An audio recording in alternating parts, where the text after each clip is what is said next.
আসসালামু আলাইকুম। আশা করি আপনারা ভালো আছেন। আপনারা যারা ফ্যামিলি ইমিগ্রেশনের মাধ্যমে আমেরিকায় আসতে যাচ্ছেন, অর্থাৎ ভবিষ্যতে আপনারা যারা আমেরিকায় আসবেন, তাদের জন্য আজকের এই ভিডিওটি। আপনাদের যে মিনিমাম ৪-৫টি স্কিল না জানলে এখানে বিপদে পড়বেন, বা যে ৪-৫টি স্কিল বা দক্ষতা আপনি যদি দেশ থেকে অর্জন করে নিয়ে আসতে পারেন, তাহলে আপনার আমেরিকান লাইফ, বিশেষ করে প্রথম দিকের যে আমেরিকান লাইফ, সেটা অনেকটা ইজি হবে। এই বিষয়গুলো নিয়ে কথা বলবো এই ভিডিওতে। আশা করি আপনাদের কাজে লাগবে। প্রথম যে জিনিসটা আপনার দরকার সেটা হচ্ছে ইংরেজি জানা বা ইংরেজিতে কথা বলতে জানা। আপনি হয়তো অনেক কাজ পাবেন যেখানে ইংরেজি ভাষার কোনো প্রয়োজন নেই, কিন্তু আপনি যদি একটু স্ট্যান্ডার্ড লেভেলের কাজ করতে চান, বা আপনি আমেরিকান কোম্পানিতে বা চেইন যে সুপার শপগুলো রয়েছে সেখানে আপনি যদি কাজ করতে চান, তাহলে মিনিমাম যে কনভারসেশন করার জন্য যে ইংলিশের প্রয়োজন, প্রয়োজনীয় কথাবার্তাগুলো বলার জন্য যে ইংরেজির প্রয়োজন, সেটা কিন্তু আপনাকে শিখে আসতে হবে, এবং আপনি চাইলেই সেটা শিখে আসতে পারবেন। এর জন্য একেবারে যে আপনাকে ইংরেজিতে স্কলার হতে হবে ব্যাপারটা এরকম নয়। অর্থাৎ আপনার প্রয়োজনীয় কাজ চালানোর মতো ইংরেজি, সেটা যদি আপনি শিখে আসতে পারেন তাহলে ভালো। আমেরিকার অনেকগুলো জায়গায় আবার ইংরেজির পাশাপাশি স্প্যানিশ ভাষায় লোকজন কথা বলে, সেটা যদি জানতে পারেন আরও ভালো, আপনি সব জায়গায় কাজ করতে পারবেন। আবার কানাডার অনেকগুলো জায়গায় ইংরেজির পাশাপাশি দেখা যায় ফ্রেঞ্চ ভাষায় লোকজন কথা বলে, সেটা জানার দরকার। অর্থাৎ আপনি যে এরিয়ায় থাকবেন ওই এরিয়ায় লোকজন কি কি ভাষায় কথা বলে, সেই ভাষা জ্ঞান যদি আপনার থাকে, আপনি ইজিলি কমিউনিকেট করতে পারবেন এবং ইজিলি আপনি চাকরিগুলো পাবেন। ইংরেজি জানার পর যেই জিনিসটা জানা প্রয়োজন সেটা হচ্ছে ড্রাইভিং। এখানে মেইন সিটি বা বড় বড় শহর ছাড়া অন্যান্য শহরে পাবলিক ট্রান্সপোর্ট ব্যবস্থা খুবই বাজে। অর্থাৎ মেট্রো রেল এই জিনিসটা নাই, বা বাস থাকলেও সেটা একটু পরপর যে আপনি বাস পাবেন এরকম না আমাদের দেশের মতো। সো আপনার ভরসা হচ্ছে গাড়ি চালিয়ে যাওয়া। তাই ড্রাইভিং জানাটা আবশ্যক। আমাদের দেশে দেখা যায় অনেকেই আমরা অনেক বড় পজিশনে থাকি, যেহেতু নিজস্ব ড্রাইভার থাকে আমরা এটার প্রয়োজন মনে করি না।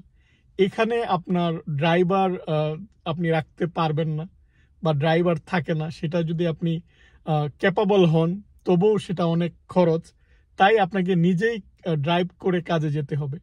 আর ড্রাইভিংটা জানা থাকলে যেটা সুবিধা, যে এখানে অনেক চাকরি রয়েছে, যেটা আপনি যদি গাড়ি চালাতে পারেন এই চাকরিগুলো করতে পারবেন।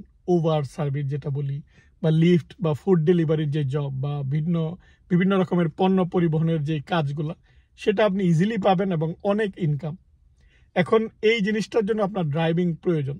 আপনি যদি দেশ থেকে না শিখে আসেন, এখানে এসেও শিখতে পারবেন, অনেক বাংলাদেশি ভাইরা শেখায়, কিন্তু এখানে খরচটা বেশি। তাই আপনার দেশ থেকে শিখে আসাটা ভালো। আর আসার সাথে সাথেই প্রথম যে লার্নার পারমিট, অর্থাৎ একটা লিখিত পরীক্ষা দিতে হয়। আপনি যদি দেশ থেকেও ড্রাইভিং লাইসেন্স নিয়ে আসেন সেটা অচল। অর্থাৎ আপনার এখানে একটা লিখিত পরীক্ষা দিয়ে প্রথম লার্নার পারমিট নিতে হবে, তারপর আপনি ড্রাইভিং লাইসেন্সটা নেবেন। খুবই ইজি। আর ড্রাইভিং লাইসেন্সটাই কিন্তু এখানে এক ধরনের আইডি কার্ড, অর্থাৎ পরিচয়পত্র। তাই আপনার ড্রাইভিং লাইসেন্সটা থাকা ইম্পর্টেন্ট। আপনি আসার পরেই যদি ড্রাইভিং লাইসেন্সটা নিয়ে নেন, অর্থাৎ আপনি একটা আইডেন্টিফিকেশন কার্ড বা পরিচয়পত্র পেয়ে গেলেন।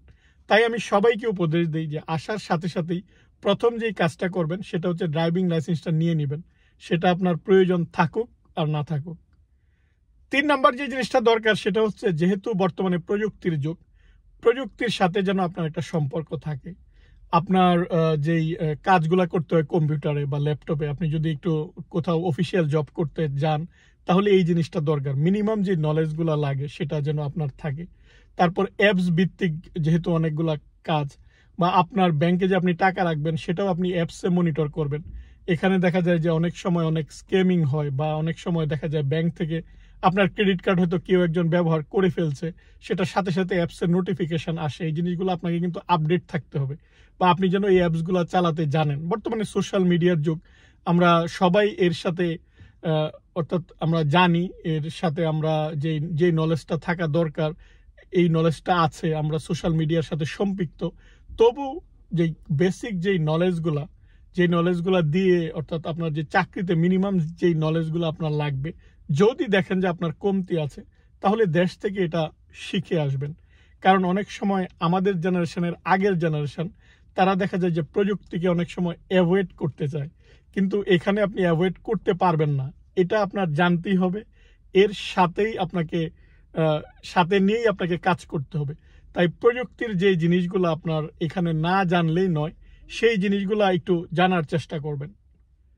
4 নাম্বার এটা ইম্পর্টেন্ট, সেটা হচ্ছে যে কমিউনিকেশন স্কিল, মানুষের সাথে আপনার যোগাযোগের ক্ষমতা, মানুষের সাথে কথা বলা বা মানুষের সাথে যে সম্পর্ক তৈরি করা, সেটা এই কমিউনিকেশন স্কিলটা অনেক ইম্পর্টেন্ট। কারণ আমেরিকায় ইনফরমেশন জানাটা খুবই প্রয়োজন। কোথাও হয়তো একজন লোক নিবে, সেটা দেখা যায় যে ইন্টারনাল সেটা নিয়োগটা হয়। সো মানুষের সাথে যদি আপনার কানেকশন থাকে, সেটা আপনি ইজিলি জানতে পারবেন।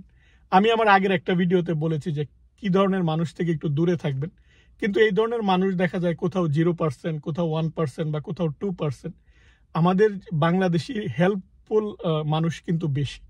আবার অনেকেই আছে সে আপনার উপকারও করবে না, সে আপনার কোনো ক্ষতিও করবে না।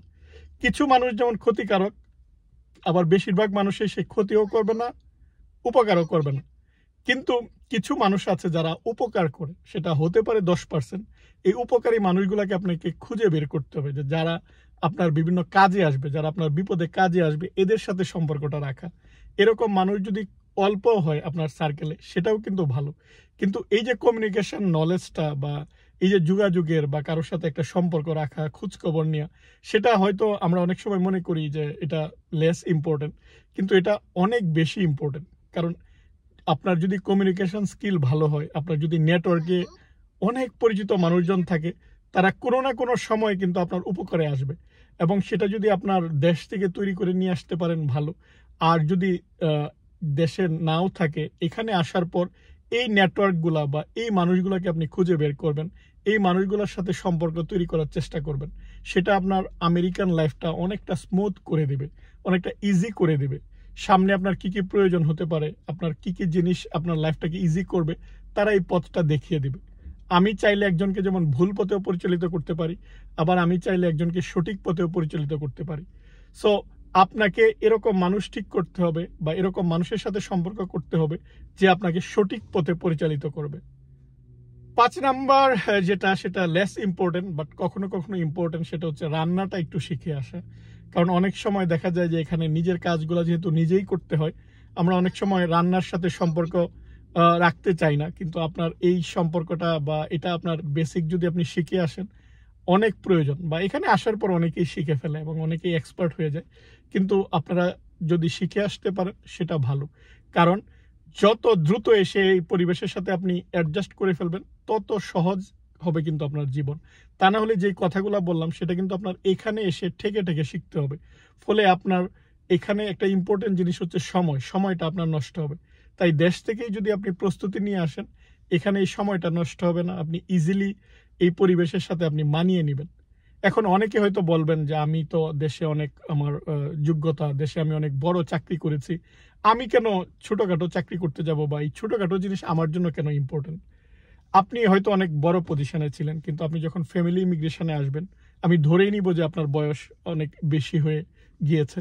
কিন্তু এই বয়সে আপনি যদি পড়ালেখার বয়সটা না থাকে, তখন যে সমস্যাটা হয় যে এখানে আমেরিকায় চাকরি পাওয়ার জন্য আমেরিকান ডিগ্রি খুবই ইম্পর্টেন্ট। আমেরিকার কোনো কোম্পানিতে কাজের অভিজ্ঞতা ইম্পর্টেন্ট। যেহেতু আপনার আমেরিকান ডিগ্রি নেই, আমেরিকায় কাজের অভিজ্ঞতা নেই, তাই মেইন যে চাকরিগুলো আছে, সেই চাকরিগুলো কিন্তু আপনি পাবেন না। সেই চাকরিগুলো আপনার পেলেও পাওয়া কঠিন। তাই আপনাদেরকে আমি এই পরামর্শগুলো দিলাম, যেন আপনারা মেন্টালি এভাবে প্রস্তুতি নিয়ে আসেন। আর যারা স্টুডেন্ট অবস্থায় আসে, যারা এই জায়গাটা এসে পড়ালেখা করবে, তাদের হিসাব আলাদা। তারা এখানে এসে পড়ালেখা করবে, এখানকার ডিগ্রি থাকবে, এখানকার যে কোম্পানিতে তারা চাকরি করবে। যারা কম বয়সে আসে, তাদের হিসাব আবার আরেক রকম। কারণ সে এখানে এসে পড়ালেখা করবে, সে স্টুডেন্ট। কিন্তু আপনি অলরেডি স্টুডেন্ট বা আপনি অলরেডি দেশে চাকরি অনেক করেছেন, তারপর আপনি আসছেন, আপনার হিসাবটা কিন্তু আবার অন্যরকম। সো আমি আপনাদের ওই মানুষগুলোকে জাস্ট একটু পরামর্শ দেওয়ার চেষ্টা করছি, যারা ফ্যামিলি ইমিগ্রেশনের মাধ্যমে হয়তো একটু বেশি বয়সে আপনারা আমেরিকায় আসছেন। আপনারা কিভাবে মানে সহজে এই জায়গাটায় নতুন পরিবেশে আপনারা অভ্যস্ত হবেন, তাদের জন্যই কিন্তু আমার কথাগুলো বলা। আশা করি ভিডিওটি আপনাদের অনেক কাজে লাগবে।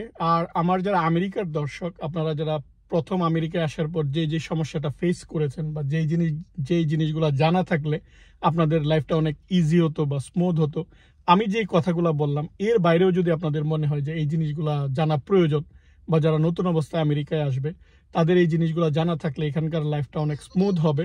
আপনারা কমেন্ট করে জানাবেন।